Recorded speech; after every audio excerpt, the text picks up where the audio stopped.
Powered by WrestleZone. It's Total Engagement with Matt Koon on the MLW Radio Network.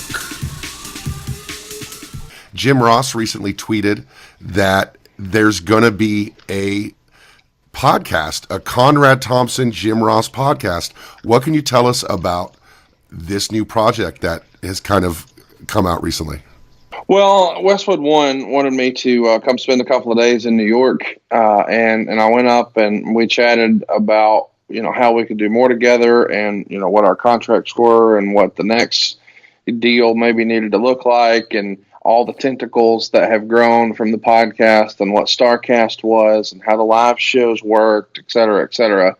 And Jom Ross's name came up in conversation, and I just casually mentioned that I thought Jim was a gold mine and that, Jim probably should double down on nostalgia as opposed to talking about the current product. And some of those folks who were in that meeting didn't really understand the format of my shows and that type of thing. So I just got a wild hair and said, "Hey, Jim, what do you think about this?" And it was just a very blank, not a real polished pitch like you've seen me do with some other podcast, propositions in the past.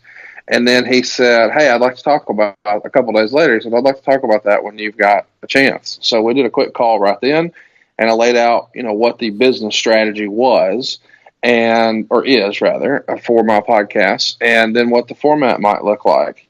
And he was really excited about it and thought it was a great idea, but we didn't finalize anything, and we certainly didn't say, here's the who, what, when, where, why. So I was just as shocked as everybody else when JR alluded to it on his podcast, and that got people buzzing, and there was definitely some interest there. And I know Jim's excited, and I'm excited, and Westwood's excited, and he's got a story unlike anybody else.